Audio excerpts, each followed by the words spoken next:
My name is Marian, but my family members fondly call me Dimma. I am the second child and first daughter of my parents. While growing up, I have this fear of my mother because I see her as someone who is strict and who uses scaring words whenever she is speaking to me.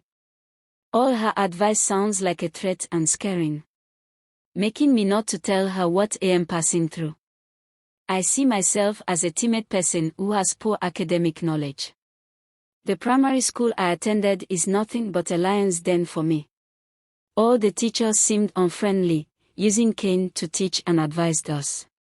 Each morning, as tender as I am, around 5 years or so, I have already started seeing myself in so much thought on who to deal with the anxiety that comes with going to school. I haven't experienced my parents asking me how my day was in school, so I don't bother to share my experience with them.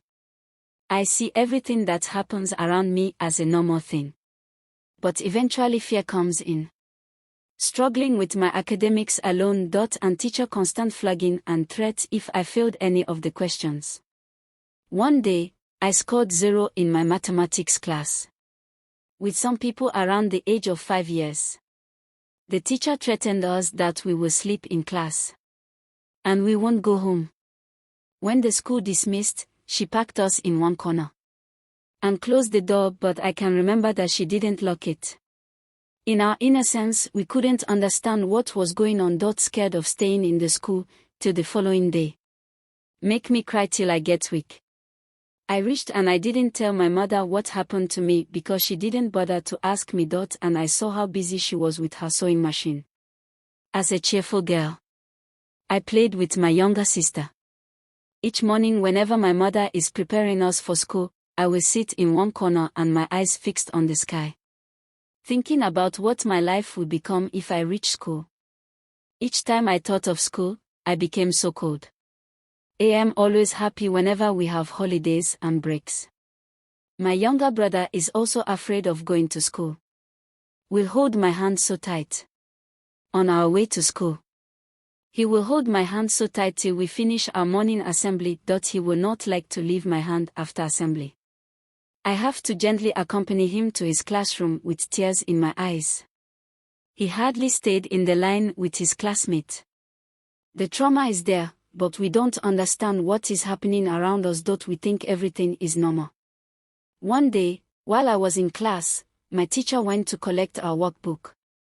I stood up to adjust my shorts, when one boy who is my classmate pointed at me, shouting, "You are removing your shorts so everyone can see your pants." I was confused, but I can't defend myself. I couldn't move or talk. The teacher came and the boy lied against me, but what pained me the most is that I could not say anything to defend myself. The teacher flogged me till my hand started shaking. That day I couldn't hold my pencil very well. Many incidents happened, like the day I came back from the break. I checked my water bottle, which made sure that I had water. To my greatest surprise, I couldn't see any water in it. I ate my food with no water. I didn't taste any water because none of my classmates wanted to give me water. So I bear it till I reach home. I didn't tell my mother because I am getting used to the trauma, thinking is a normal thing. Sometimes I will look for my snacks and I will not find it. This happened to me a couple of times. So I decided to eat it before I reached my school. I made sure that I finished my snacks before I reached to my school. And I am okay and happy with the solution I get. One evening during our lesson, while I was writing with another pupil point, one boy put his hand around my neck and whispered to me, "I am his wife." I couldn't digest it. I am so confused with the statement. The statement has been in my thoughts and I couldn't share it with anyone. I battled with it till the words got out of my head. During graduation, many children participate in different activities. I was pushed to fashion, which I am reluctant to do, but I couldn't reject it because of fear of punishment. I managed to tell my mother to give me 2 wrappers and a traditional head tie.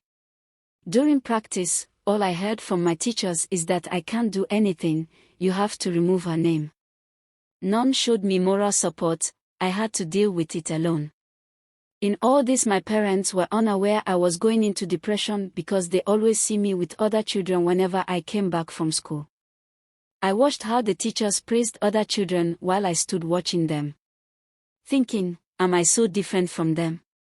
Each time I went to some house of my fellow children to play, I noticed that they don't always play like children. The older children in indirect manner asked us to do some things. I didn't see it as normal. And no morals reject it. I will reluctantly allow them to do whatever they want to do with me. This happened several times. But I couldn't tell my parents even if I wanted to. Any person in my area tried to take advantage of my timidness. There is one incident that happened on a day. We came back from church with my 2 housemates. One guy who lives in our area asked them to leave me with him. Without a second thought, they leave me there with the guy. The guy carried me for some time. He started forcing my hand inside his mother. I couldn't understand what was going on. Before I could digest what was happening around me, I saw my mother, who came and beat me so much. When we reached, I didn't get caring advice from her, which made my fear increase. This happened when I was 6 years old. While growing up, I haven't witnessed my mother bathing me, but she will allow me to bathe with my housemate, which I am not comfortable with because of their change in body.